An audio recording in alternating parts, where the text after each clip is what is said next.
2장 11절에서 15절 말씀인데요. 한 목소리로 함께 읽도록 하겠습니다. 같이 읽습니다. 모든 사람에게 구원을 주시는 하나님의 은혜가 나타나 우리를 양육하시되 경건하지 않은 것과 이 세상 정욕을 다 버리고 신중함과 의로움과 경건함으로 이 세상에 살고 복스러운 소망과 우리의 크신 하나님 구주 예수 그리스도의 영광이 나타나심을 기다리게 하셨으니 그가 우리를 대신하여 자신을 주심은 모든 불법에서 우리를 속량하시고 우리를 깨끗하게 하사 선한 일을 열심히 하는 자기 백성이 되게 하려 하심이라. 너는 이것을 말하고 권면하며 모든 권위로 책망하여 누구에게서든지 업신여김을 받지 말라. 아멘. 네, 혼란 속에서 중심을 잡는 사람이라는 제목으로 한 목사님 나오셔서 말씀 증거해 주시겠습니다.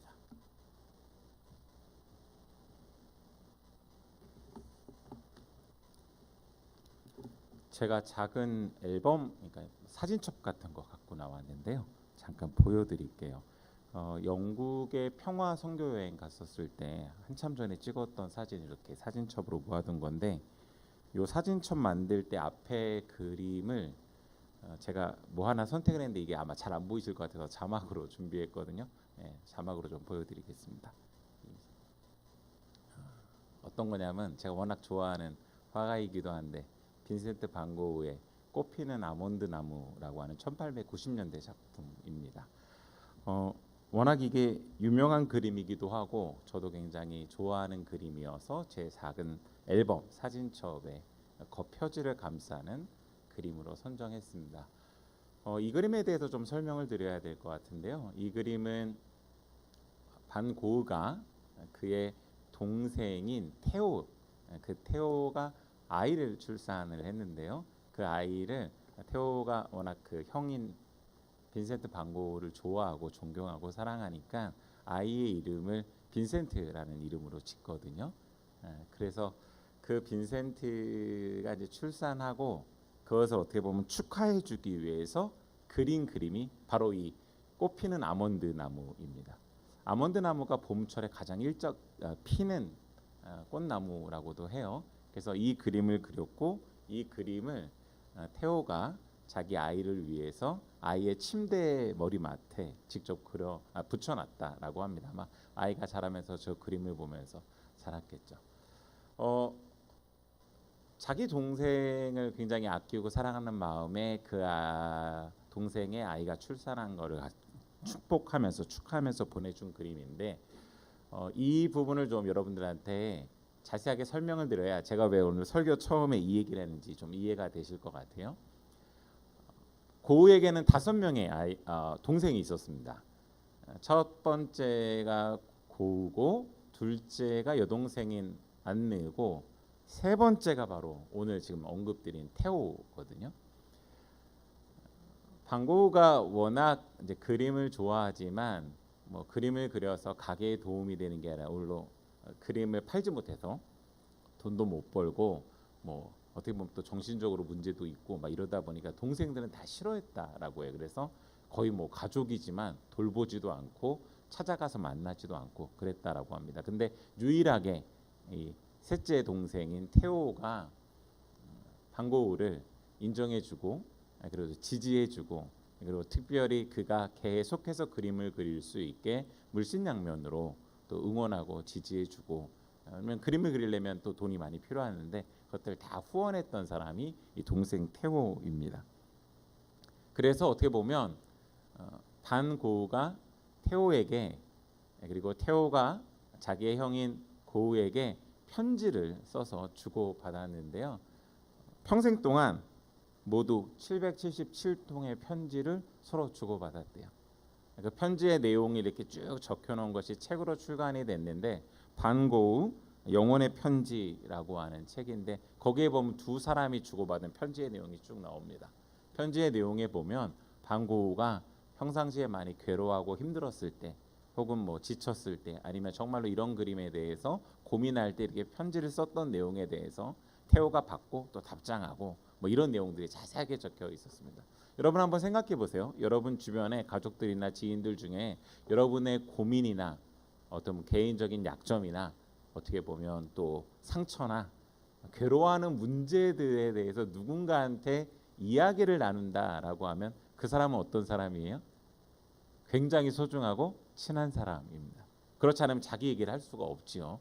그러니까 반고우에게 테오는 그런 동생이었고 테오도 역시나 반고우랑 편지를 주고받으면서 개인적인 이런 고민이나 또 아픔들에 대해서 약점들에 대해서 쭉 나눴던 사람이죠. 고우에게 테오가 있었기 때문에 아마 고우도 끝까지 그림을 그릴 수 있었던 것 같아요. 제가 오늘 말씀을 묵상하면서 바로 이 그림 그리고 이 두 사람이 주고받은 편지에서 조금 힌트를 얻어서 말씀을 좀 준비하게 됐습니다. 사도 바울에게도 그런 사람이 있지 않았을까라는 추측에서 오늘 말씀을 준비해 보게 됐거든요. 역시나 있었어요. 오늘 그래서 여러분들에게 그 사람을 좀 소개해 드리고 싶습니다. 저희가 계속해서 기억되는 아름다운 사람들이라고 해서 바울의 동역자들 중에 누가 있었는지 쭉 살펴보고 있습니다. 이미 지난번에 말씀드렸던 디모데가 바울의 굉장히 소중한 자기가 양 아들이라고 생각했던 사람이지 않습니까? 그래서 같이 동역했던 아주 훌륭한 동역자인데 이 디모데 못지않게 또 한 명의 사람이 있어요. 거의 바울의 오른팔 왼팔인 것처럼 두 명의 양 아들처럼 대했던 사람이 있는데 방금 설명드린 디모데 말고 또 한 명이 오늘 저희가 묵상하려고 하는 디도라고 하는 사람입니다. 그러니까 디도와 디모데는 바울에게 좋은 동역자였고 함께 끝까지 복음을 어떻게 보면 전하는 그런 일들을 감당하는데 함께했던 사람들이죠. 그런데 제가 방금 반고우랑 테오의 이야기를 드렸던 것처럼 디도가 바울에게 그런 사람이었다라는 거예요. 바울이 자기가 다니는 교회에 편지를 보내고 또 자기의 동역자들에게 편지를 보낼 때 앞부분에요. 인사하는 서문, 안부를 묻는 서문을 적는데 디도에게 조금 다르게 적었어요. 다른 목회 서신에는 아주 짧고 간단하게 이야기를 하는데 유독 디도에게는 특별하게 적었습니다.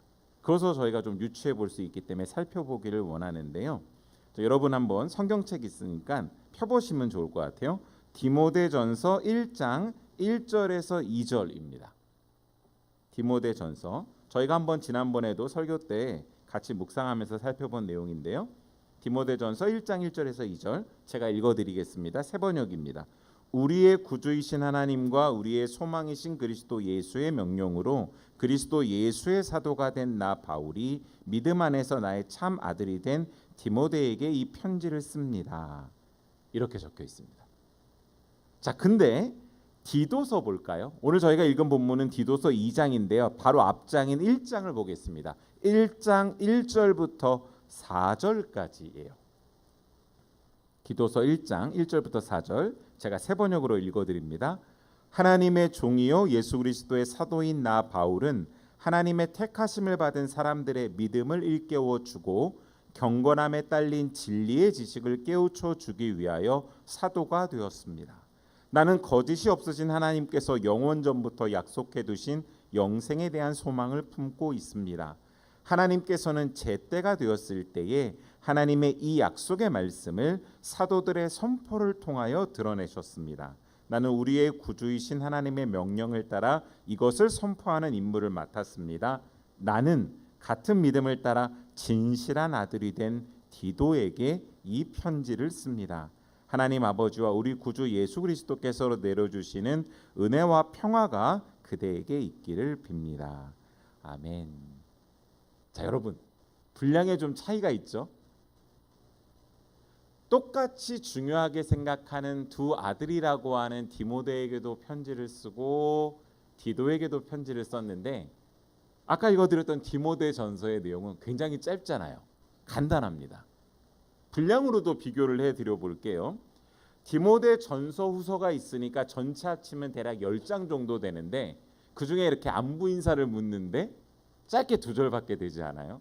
근데 디도서는 3장밖에 되지 않는데 전체 분량이 무려 4절이나 할애해서 안부를 전하고 있는 거죠. 그럼 여러분 한번 생각을 해보세요. 사도 바울이 편지를 쓸 때 디도에게 뭔가 디모데한테 쓰는 것처럼 짧게 쓰지 않고 굉장히 길게 썼다면, 그리고 그 내용이 무엇이었는지 살펴보면 디도를 조금 다르고 특별하게 생각했다라는 것을 저희가 유추해 볼 수 있다라는 것입니다. 분량뿐만 아니라 실제 내용도 그런데요. 디도서의 이 안부를 묻는 데 보면 바울이 자기의 사적인 내용, 고민하는 개인적인 문제들을 디도에게 편지 써서 보냈던 내용에 아주 잘 나와 있습니다. 그러니 아까 말씀드렸던 것처럼 반고우가 자기의 괴로움과 힘듦과 걱정이나 염려 이런 것들을 테오에게 편지를 써서 보낸 것처럼 사도 바울도 특별히 자기가 믿고 소중하게 여기고 자기의 약점이나 뭔가 오랫동안 걱정하고 근심하고 고민했던 내용들을 바로 이 디도에게 편지를 써서 보냈다라는 것들로 저희가 같이 생각해 볼 수 있는 것이죠. 실제로 방금 제가 읽어드렸던 디도서 1장 1절부터 4절까지에는 사도 바울이 아주 중요하게 생각했던 내용을 디도에게 적은 내용이 1절부터 3절까지의 내용입니다. 여러분 잘 알다시피 예수님의 12제자가 있는데요. 이 12제자를 초기 1세기에는 사도라 칭하면서 사람들이 이야기했습니다. 예수님을 옆에서 직접 모시고 직접 목격한 사람들이기 때문에 그렇죠. 하지만 바울은 그 12명 중에 한 명이 아니었는데 사람들은 이 바울이 선포하는 복음이 당신이 사도가 아닌데 당신이 선포한 복음이 맞느냐라고 시비를 걸고 공격하는 일이 굉장히 많았다라고 합니다. 그러다 보니 사도 바울은 자기가 전하는 복음이 진짜 복음인데 자기가 그것을 정말로 예수 그리스도의 부르심을 받아서 예수 그리스도를 만나고 그 환상 속에서 이 자리까지 와서 복음을 전하는 것들을 증거하는 것들을 사도권이라 해서 자기의 사도권을 보호하려고 여러 가지로 이야기를 하는 내용이 목회서신에 나오는데 방금 읽어드렸던 디도서 1장 1절부터 3절이 그것을 말하고 있는 것이죠. 자기가 왜 사도가 됐고 이 사도가 무엇을 하는 것이고 내가 이것들을 위해서 달려가고 있다라는 이야기를 적고 있습니다.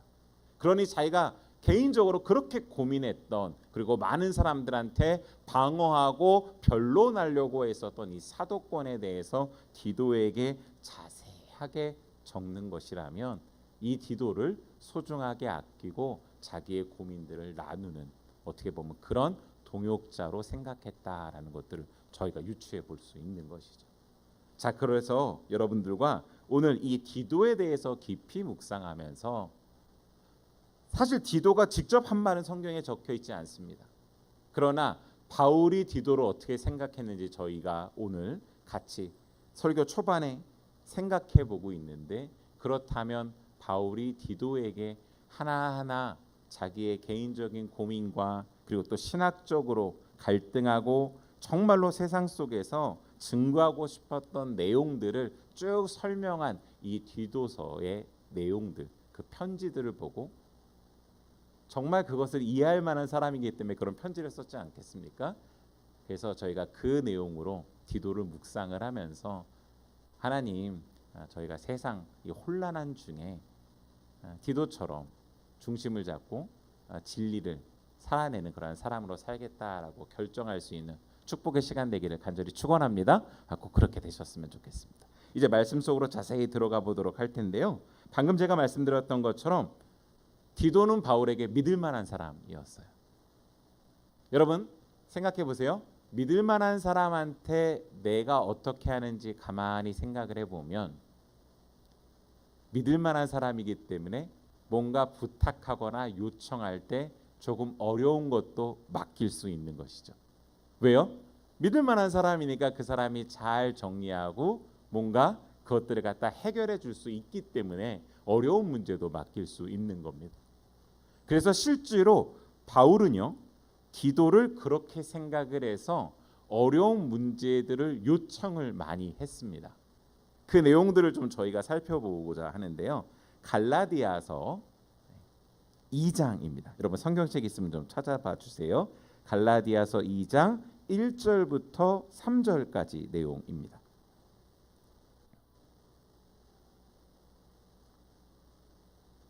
제가 읽어드립니다. 새 번역입니다. 그 다음에 14년이 지나서 나는 바나바와 함께 디도를 데리고 다시 예루살렘으로 올라갔습니다. 내가 거기에 올라간 것은 계시를 따른 것이었습니다. 나는 이방 사람들에게 전하는 복음을 그들에게 설명하고 유명한 사람들에게는 따로 설명하였습니다. 그것은 내가 달리고 있는 일이나 지금까지 달린 일이 헛되지 않게 하려고 한 것입니다. 나와 함께 있는 디도는 그리스 사람입니다. 설명을 좀 드릴게요. 여기 그리스 사람이라 했으니까 디도는 헬라인입니다. 여러분 잘 알다시피 바울은 유대인 아니겠습니까? 서로 달라요. 자, 그런데 이 헬라인인 사람 디도를 같이 데리고 예루살렘으로 올라갔다라고 지금 갈라디아서에 기록되어져 있습니다. 사도행전에도 언급되어지고 이 갈라디아서에도 언급되어지는 예루살렘으로 올라갔다라는 건 선교, 교회 선교 역사에서 아주 중요한 장면이에요. 예루살렘 회의라고 불리는 것인데 이방 선교를 할 때 분수령같이 아주 중요한 결정이 내려지는 그러한 사건이 일어났던 그 지금 배경의 내용입니다.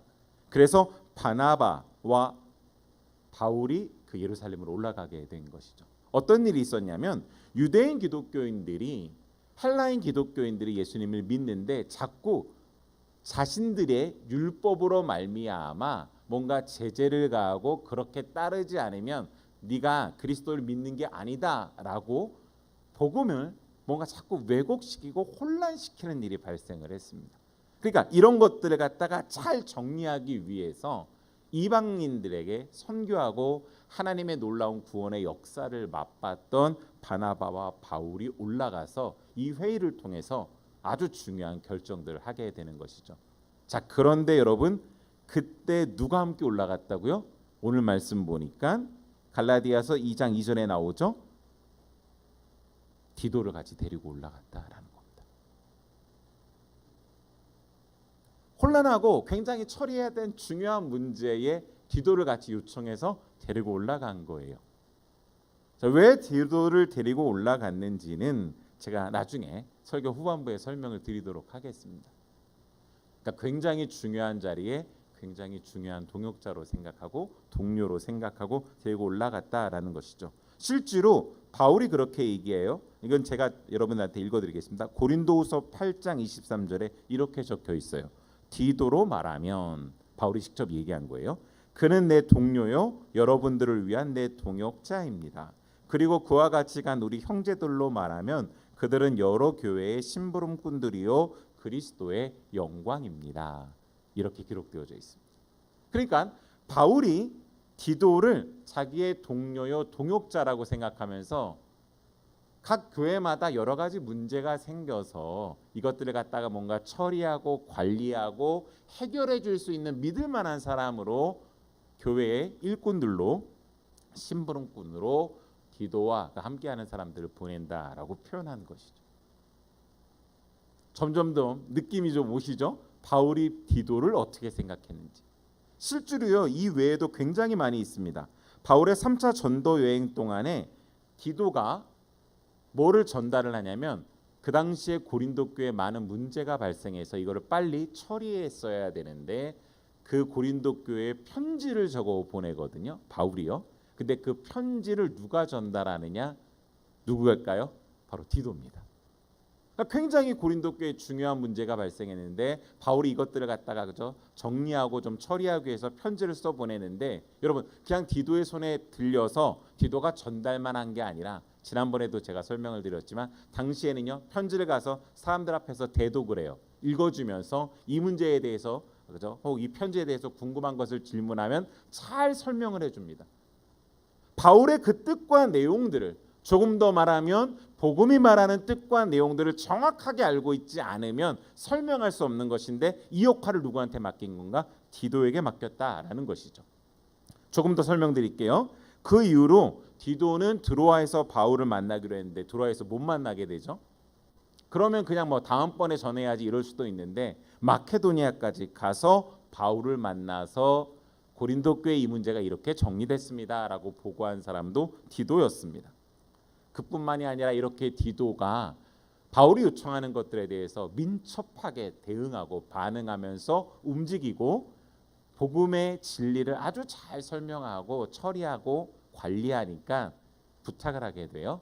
예루살렘 교회에 아주 중요한 일들이 있어서 헌금을 모아야 되는 일이 있었습니다. 소아시아 지역과 계속 어떻게 보면 교회들을 다니면서 헌금을 걷어서 예루살렘 교회를 도와야 되는 일이 있었는데 그 역할을 누구에게 맡겼을까요? 자원하는 사람이 바로 디도였는데 그 디도에게 헌금, 여러분 사실 재정을 누군가한테 맡긴다는 게 쉬운 일이 아닌데 그 일도 디도에게 맡겼던 것이죠. 그뿐만 아니라 디도는 바울과 함께 그레데 섬에 가서 그레데 교회를 세우고 그 다음에 그곳에서 남겨져서 바울은 또 전도 여행을 하러 다녀야 되니까요. 그곳 사람들의 여러 가지 문제들을 해결하면서 교회를 든든하게 세워가는데 누구를 적임자라고 생각하냐면 디도를 적임자라고 생각해요. 그래서 디도는 그곳에 남아서 장로들을 세우고 교회를 잘 감독하고 치리하고 든든한 교회로 세워가는데 역할을 감당하게 됩니다. 그뿐만 아니라 니고볼리로 와달라고 바울이 요청하는데 그때도 민첩하게 움직였던 사람이 디도이고 그리고 달마디아 지역에 복음을 전하러 갔던 사람도 바로 디도였습니다. 여러분 제가 지금 쭉 설명드린 내용 들어보면 곳곳에 문제가 발생해요. 그래서 공동체가 혹은 사회가 지역사회가 혼란에 빠지려는 그때에 누가 투입됐냐면 바로 디도가 투입됐다라는 것이죠. 사실 문제를 처리하는 게 굉장히 힘든 일일 수도 있는데 디도는요 진리를 쫓아서 이 진리에 민첩하게 반응하면서 사람들한테 그 문제를 잘 해결할 수 있는 그러한 사람이었기 때문에 바울이 요청이 들어올 때마다 그 일들을 처리하고 어떻게 보면 반응했었다라고 제가 설명을 여러분들께 지금 드렸습니다.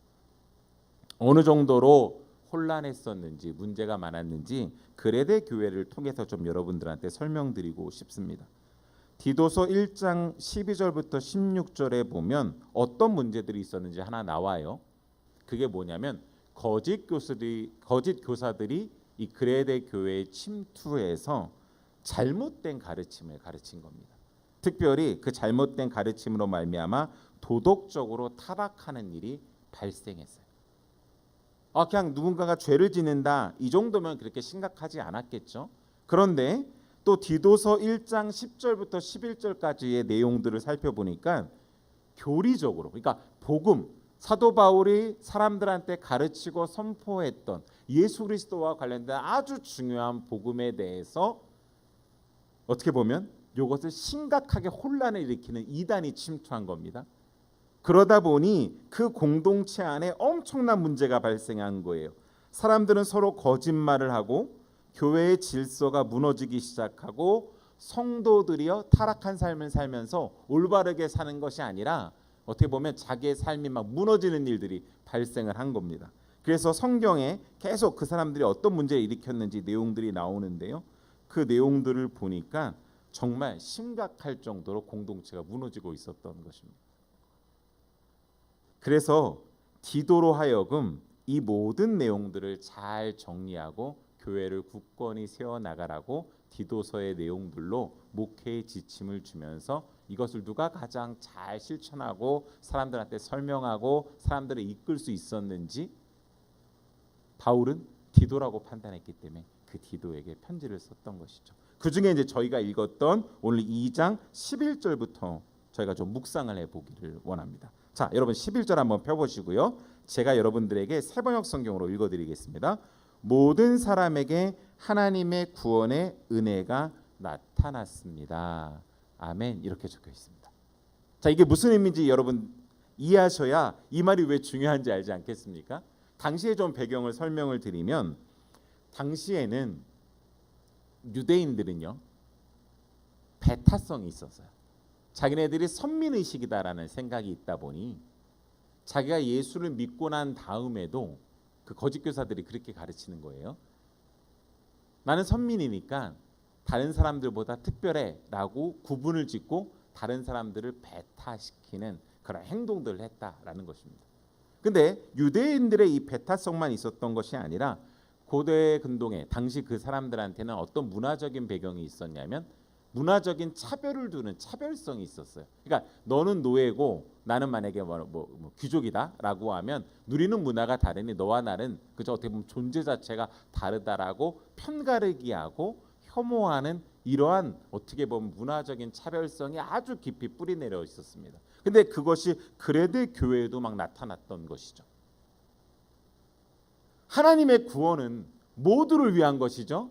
피부 색깔, 종족, 빈부의 차이 이런 모든 거 다 떠나서 모두를 위한 것이었고 심지어 그 사람들의 생활까지 하나하나 다 변화시키고 바꾸는 능력이 있는데 그것이 참된 복음인데 사람들이 바로 거짓 교사들의 이런 가르침 때문에 배타성을 띠거나 아니면 문화적으로 차별을 하게 되니까 하나님은 모두를 위해서 구원을 열어놓으신 것이다 라고 지금 사도 바울이 여러분 방금 저와 함께 읽으신 11절 말씀에 적고 있는 거예요.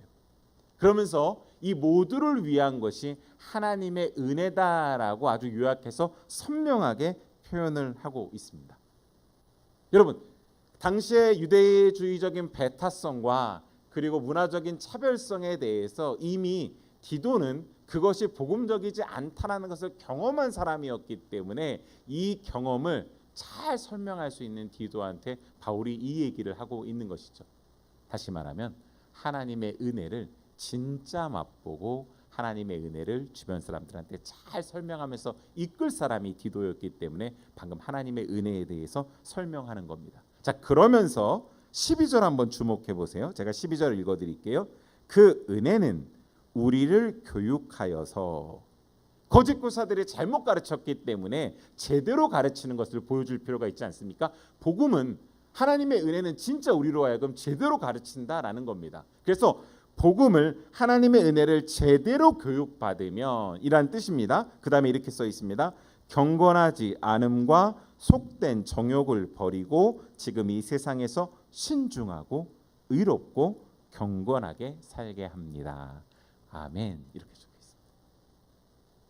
그러니까 거짓 교사들의 잘못된 가르침을 받으면 무너지는 삶이 될 수밖에 없고 사람들을 배타시키고 혐오하고 차별할 수밖에 없는데 복음을 제대로 공부하고 제대로 배우고 다시 말해서 오늘 성경 말씀대로라고 하면 하나님의 은혜를 제대로 내가 알게 되면 여러분 근데 그 다음 말이 너무 멋있어요. 우리나라 말 번역이 약간 아쉽기 때문에 제가 원어 성경에 있는 말로 그 뉘앙스로 좀 번역을 해볼게요. 무슨 말이냐면요. 하나님적이지 않은 것 그리고 세상의 욕망을 쫓아 살아가는 그 모든 것들 세상의 가치 기준 하나님의 뜻에 반하는 것들에 대해서 아니요 라고 말할 수 있습니다 라는 게 여러분 방금 번역됐던 경건하지 않음과 속된 정욕을 버리고의 번역입니다. 느낌이 좀 다르지 않으세요? 그냥 한글말로만 하면 경건하지 않음과 속된 정욕을 버려야 되는구나 그냥 이런 느낌인데 원어 성경의 느낌을 살려서 제가 표현해 본 거예요. 하나님이 적이지 않은 것 그러니까 하나님과 반하는 것 세상의 것들을 막 갈망하는 잘못된 욕망들에 대해서 그런 기준들에 대해서 뭐예요? 아니요 할 때 아주 빠르고 민첩하게 아니요 라고 말할 수 있는 것이 은혜를 제대로 경험한 사람이다 라는 뜻입니다. 이걸 누가 제일 잘했다고요? 디도예요. 디도가 아닌 건 아니라고 정확하게 말했기 때문에 아까 말씀드렸던 바울과 바나바와 함께 예루살렘에 올라가서 유대주의자 사람들이 율법으로 말미암아 너 할례 받아야 돼라고 강요할 때에 바울과 함께 그런 것이 아니라 믿음은 그죠? 구원은 믿음으로 난다는 것을 율법을 지키는 것으로 나는 것이 아니라는 것들을 정확하게 증명하려고 디도한테 할례를 받지 않게 합니다. 디도는 그죠? 그것을 자기의 인생으로 받아낸 사람이에요. 자기의 몸에 정말로 그리스도를 믿는 게 무엇인지를 삶으로 드러낸 사람이었던 것이죠. 그래서 오늘 아니요 할 때 정확하게 아니요라고 말할 수 있는 이 내용에 대한 바울의 설명을 디도는 정확하게 할 수 있었던 것입니다. 이런 것들이 진짜 하나님의 은혜를 제대로 교육받고 알아갈 때 나타난다라는 것이죠. 그러면서 연이어서 계속 말합니다. 바로 이러한 모습이 지금 이 세상에서 신중하고 의롭고 경건하게 살게 하더라라는 것입니다. 그러니까 그러한 경건한 삶을 사는 것이 정말로 복음에 입각해서 사는 삶이다라고 표현하고 있는 것입니다. 사랑하는 여러분, 제가 지금 이 부분을 설명드리면서 굉장히 중요한 얘기를 했어요. 왜냐하면 당시에 사람들을 잘못 물들이고 있었던 어떻게 보면 가르침 중에 하나가 뭐였냐면 스토아주의 철학입니다. 스토아에서는 뭐라고 얘기를 하냐면 어떤 지식을 배우고 그 지식에 대해서 말 그대로 지식으로만 갖고 있으면 되고 내가 열심히 노력하는 것으로 어떻게 보면 내 삶을 잘 살 수 있다라고 가르치는 어떻게 보면 사상이 팽배했었거든요. 이것이 잘못됐다라는 것을 오늘 바울이 디도를 통해서 이야기를 하고 있는 것이죠. 능력주의를 강조한 스토아 철학이 잘못됐다라는 거예요. 우리가 노력하는 것으로만 되는 것이 아니라 무엇이 필요하대요? 하나님의 은혜가 아니고서는 그죠? 내가 제대로 살아가는 경건한 삶을 살아갈 수 없게 하고 정말로 우리의 일상생활 속에서 기독교 윤리적으로 살아내는 삶이 무엇인지가 드러날 수 없기 때문에 하나님의 은혜를 제대로 우리가 알고 그리고 그것을 내 삶에 경건하게 살아내는 것이 중요하다라고 이야기를 했던 것입니다. 자, 여러분 한번 설명드려 볼게요. 왜냐하면 거기 13절에 이렇게 나오기 때문입니다. 13절 제가 읽어드려요. 그래서 우리는 복된 소망 곧 위대하신 하나님과 우리 구주 예수 그리스도의 영광이 나타나기를 고대합니다. 예수님 그리스도께서 우리를 위해서 십자가에 달려 죽으신 사건은 과거의 사건이에요. 근데 이 과거의 사건이 어디에 영향을 미친다는 거예요? 현재 우리가 살아가고 있는 여러 가지 잘못된 가르침으로 말미암아 세상에 어떻게 보면 그런 나쁜 잘못된 가르침으로 말미암아 내 삶이 현재의 삶이 무너져가고 있는데 그 현재의 삶을 바르게 살게 하는 하나님의 뜻에 따라 살게 하는 것까지 영향을 미치고 이러한 현재 우리의 삶은 예수 그리스도의 재림을 기다리는 그 복된 소망으로 말미암아 굳건하게 서갈 수 있는 그런 능력으로 나타나더라. 그래서 과거와 현재와 미래를 엮어내는 복음의 진짜 멋진 능력을 바울이 설명하고 있는 것이고 이것을 누가 가장 잘 이해했다고요? 디도가 받아들이고 사람들한테 잘 설명할 수 있기 때문에 오늘 디도서 2장 12절 13절에 이 내용을 쭉 말하고 있는 것입니다. 여러분 한번 생각해 보세요. 우리가 뭔가 혼란을 겪어요. 요즘 가끔 폭염이 있으면 알람이 울리지 않습니까? 지진이 나도 알람이 울려요. 뭐예요? 지진이 이렇게 발생했다라는 것이죠. 혼란한 세상 속에서 정확한 정보를 들으면 뭔가 그죠? 아, 내가 조금 안도할 수 있잖아요. 하지만 혼란한 세상에서 그런 알람을 받는 정도로만 끝나는 게 아니라 우리가 진짜 안전하다라고 느끼려면 어떻게 해야 돼요? 정보만 갖고는 불안하고 두렵습니다. 그래서 내가 또 다시 뭔가 다른 정보를 접하면 거기에 뭔가 휩쓸릴 수도 있어요. 근데 정보로만 끝나지 않고 대안을 얘기하는 거죠. 예를 들면 지진이 났는데 어느 장소로 피하면 안전하더라 라는 대안을 정보를 받게 되면 어떻게 보면 대안에 대한 이야기를 듣게 되면 우리가 좀 더 안심을 합니다. 근데 여기서만 끝나지 않고 아 정말로 여기로 이동하게 되면 진짜 안전하다, 생명을 구원을 받는다라는 얘기를 들으면 사람들이 더 이상 불안해하고 두렵거나 불안해하지 않죠. 내가 글로 피하면 되니까요. 오늘 지금 사도 바울이 디도에게 말하고 있는 내용이 이 내용입니다.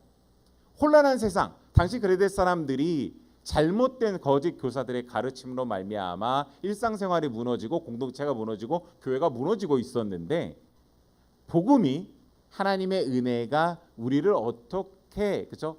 과거와 현재 그리고 미래까지를 같이 가져가는지를 설명을 하다 보니까 사람들이 이 복음을 제대로 알면 다시금 일어서고 하나님의 복음으로 말미암아 살아날 수 있기 때문에 이것을 갖다가 잘 전달했으면 좋겠는데 누구한테 이 편지를 썼다고요?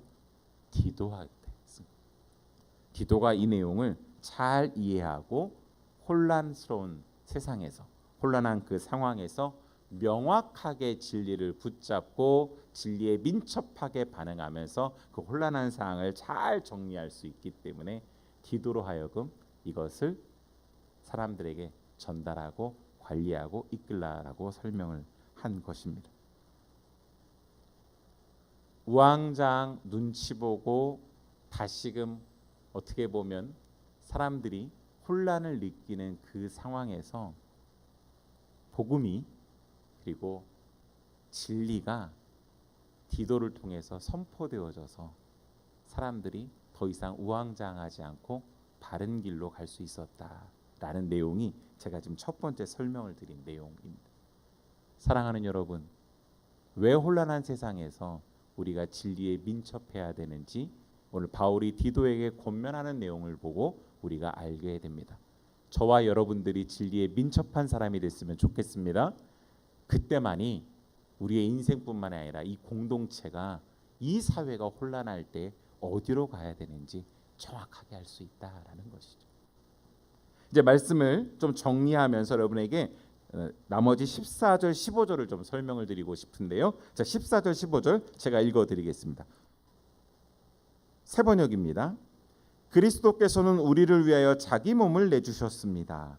그것은 우리를 모든 불법에서 건져내시고 깨끗하게 하셔서 선한 일에 열심을 내는 백성으로 삼으시려는 것입니다. 여기서 저희가 주목할 부분은 모든 불법이에요. 원어 성경에 보면 이 내용이 영어로는 wickedness죠. 죄인데 그냥 여러분 죄하다 보니까 자꾸 추상적으로 생각하는데 사도 바울이 특별히 이 부분에 모든 불법이라고 표현한 이유는 이 죄가 사악하다라는 거예요. 사악하다라는 의미는 원어 성경에 어떤 느낌으로 여기다 이렇게 표현한 거냐면요. 의도를 가지고 의지를 가지고 사람들이요 폭력을 행하고 사람들을 어떻게 보면 차별하고 괴롭히고 전쟁을 일으키고 죄를 짓게 만들고 이렇게 의도를 가지고 움직이기 때문에 사악하다라고 표현을 한 겁니다. 그러니까 우리가 의식하지 않더라도 우리 안에 그러한 모습이 자꾸 나타나더라는 거예요. 당시에 여러분 거짓 교사들이 가르친 이 죄가 사람들로 하여금 그렇게 만들어 버렸습니다. 그런 모든 불법을 파하시고 예수 그리스도께서 죽으신 것은 단순히 죄로부터의 해방만이 아니라 뭐예요? 그런 폭력과 그런 어떻게 보면 사악한 죄들까지도 다 바꾸셔서 깨끗한 생활 방식으로 우리를 다시 새롭게 살아가게 만드신 바로 그 죽음이셨다라는 이야기를 여기 14절에서 적고 있는 것이죠. 제가 이 말씀을 묵상하면서 어떤 게 와 닿았었냐면요. 최근에 이제 기사를 보면서 전 중보 기도를 하는데 이스라엘이 가자 지구에 행하는 폭력들을 보면서 그런 느낌, 얼마나 사악한지 몰라요. 일부러 사람들을 그죠? 그 어떻게 보면 멸종시키려고 참 이 표현이 이상한데 일부러 굶기지 않습니까? 보급이 오는 걸 차단시키기 사악한 거죠. 아주 머리를 써서. 어디 뭐 그뿐만인가요? 세계 곳곳에 우리나라에서도 마찬가지고 그러한 일들이 자행되고 있는데 이런 것들까지도 다 파하시려고 주님께서는 죽으신 것이다. 그러니까 그런 불법을 내가 따라가지 않고 나도 그리스도인의 자녀로서 마땅히 살아가야 될 삶을 살아가는 것이 무엇인지를 설명하고 있다라는 것입니다. 그러면서 여러분 이 지금 생활 방식까지 얘기를 하고 있는데 생활 방식으로 이 복음의 삶이 구체화되는 게 얼마나 중요한지 바울은 강조하고 싶었던 것입니다. 다시 말하면 일상으로 살아내는 삶이 얼마나 중요한 것인지 그것이 바로 그리스도께서 우리를 위해서 죽으신 이유고 그리고 그것이 경건이다라고 지금 사도 바울은 설명하고 있는 거예요. 자, 그러면서 15절에 이렇게 표현하고 있습니다. 제가 15절 읽어드릴게요. 그대는 여기서는 디도를 말하죠. 권위를 가지고 이것들을 말하고 사람들을 권하고 책망하십시오. 권위를 갖고, 여러분 권위는 자리 때문에 생기는 게 아니지 않습니까? 왜 디도에게 당신이 권위를 가지고 이것들을 권면하라라고 했냐면, 아까도 말씀을 드렸는데 디도는 바로 그죠?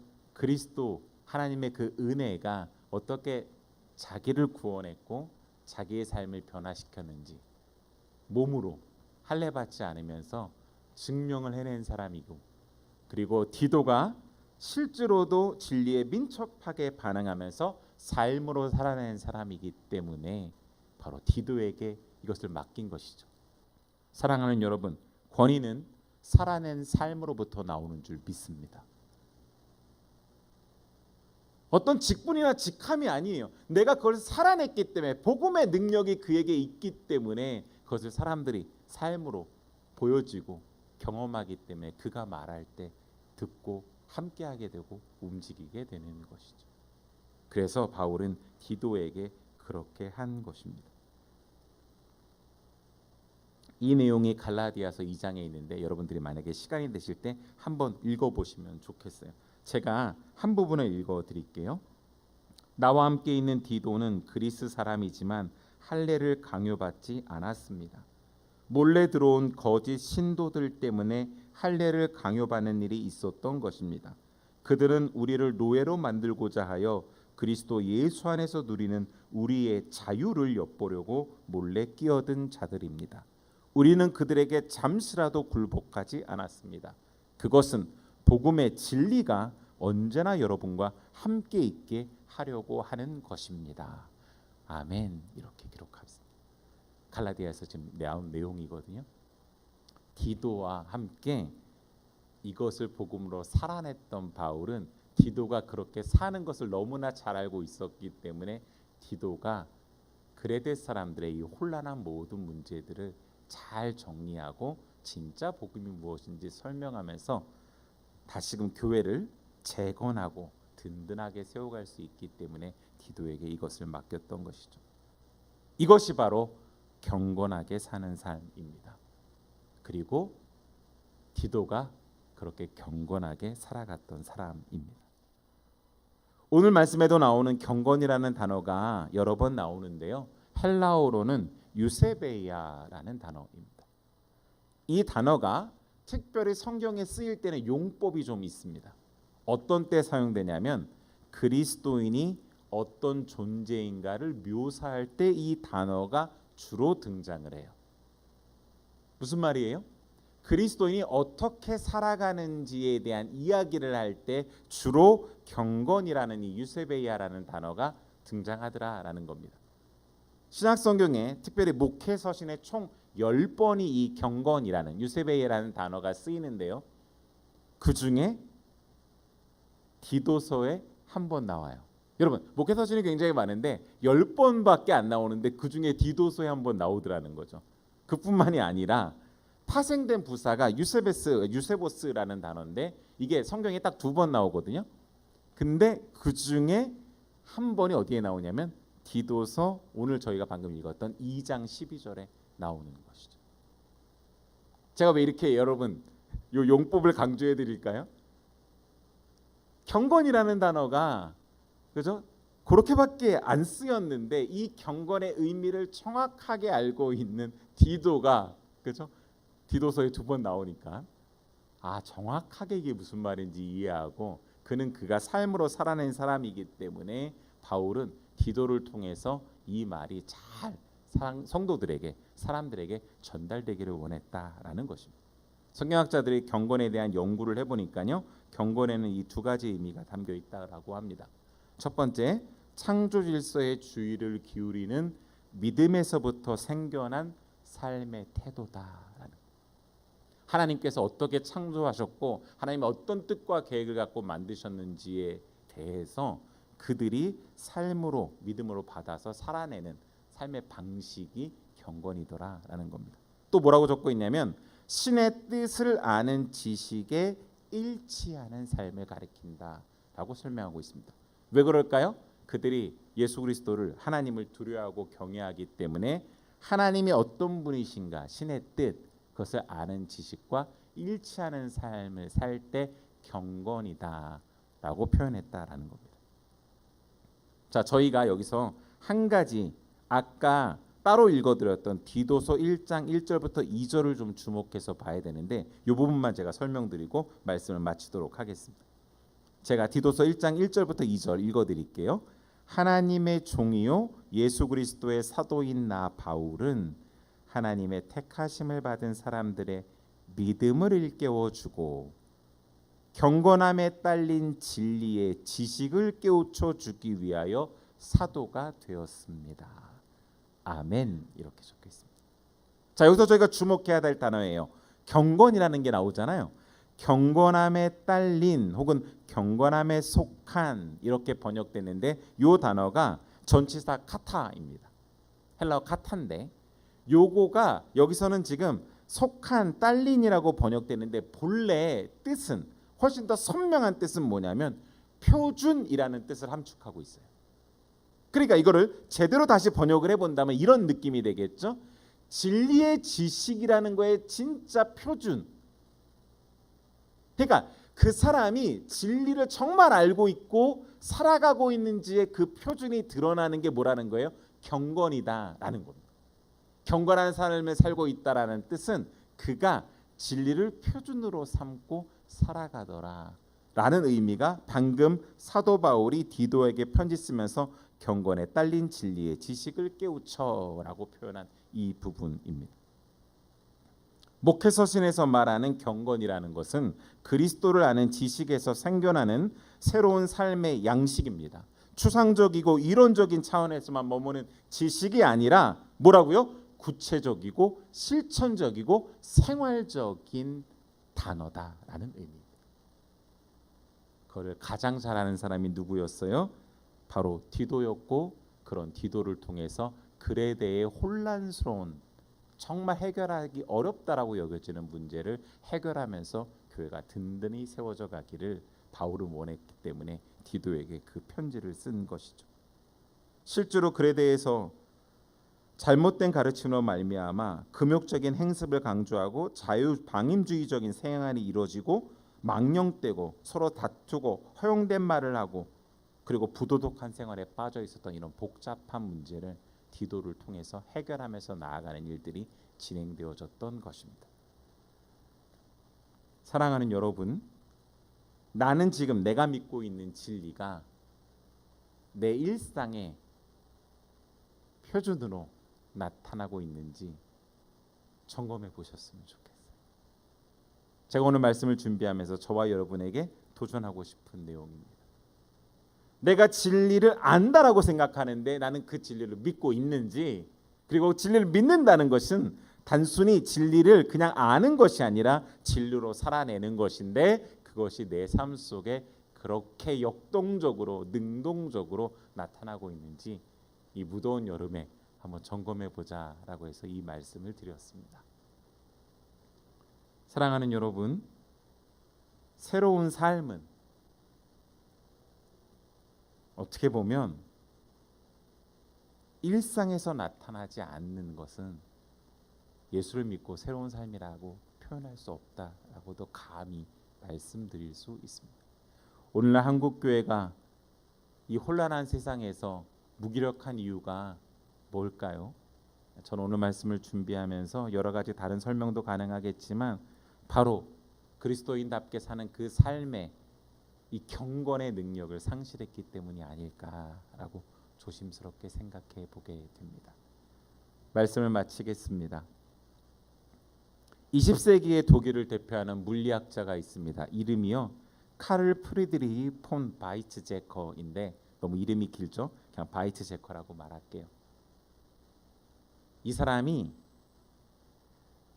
굉장히 유명한 사람인데요. 저도 이번에 말씀을 준비하면서 알게 됐어요. 책을 읽다가 핵물리학 분야에서 아주 뛰어난 재능을 발휘한 사람입니다. 이 사람이 발견한 연구가 뭐냐면 여러분 이제 행성 그런 항성 내부에서 수소가 헬륨으로 융합되는 과정을 통해서 뭐예요? 별이 반짝반짝 빛난다는 사실을 밝혀낸 사람이 이 사람이에요. 그러니까 현대 천문학의 기초를 다진 사람이라고 언급되는 사람입니다. 우리가 별이 어떻게 빛나는지를 잘 몰랐는데 이 사람의 연구를 통해서 알게 된 것이죠.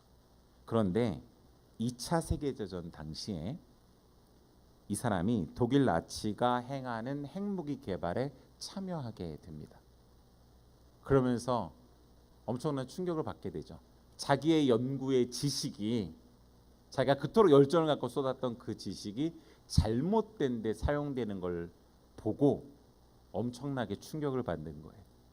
기독교적으로 말하면 회개하는 시간을 갖게 된 거죠. 그가 자기의 행동과 자기의 연구에 대해서 회한을 느끼면서 이대로 살면 안 되겠다라는 것을 깨닫게 된 거예요. 그래서 그 다음부터 원자폭탄이 가져오게 될 비극이 무엇인지 연구하기 시작했고, 과학자들의 연구에 사회적 책임이 무엇인지를 생각해 보게 됐습니다. 물리학자로만 끝나는 것이 아니라 그는 전쟁 이후에 철학에도 깊은 관심을 가지면서 과학과 인문학이 융합되어져서 사회에, 인류에 미치는 영향에 대해서 고려하고 과학의 사회적인 책임성이 무엇인가를 아주 강조하면서 지식이 지식으로만 끝나지 않는 것들에 대해서 주변 과학자들한테도 계속 어떻게 보면 전도하듯이 설파하고 다녔습니다. 그러면서 그가 이런 말을 남겼는데요. 저는 너무 멋있어서 여러분들한테 소개해드리려고 가져왔어요. 한번 들어보세요. 여러분, 과학자가 한 말이에요. 자신이 믿는 것이 진짜라면 어떻게 살아야 하겠습니까? 바로 자기가 믿는 그 방식대로 사는 것이 믿음입니다. 저절로 아멘이 나올 것 같지 않으세요? 과학자가 한 말인데 믿음에 대해서 하는데, 그것은 자기가 진짜 믿는 그 지식이 참되다면 그 식대로 살아가는 게 믿음이다라고 얘기했다라는 것입니다.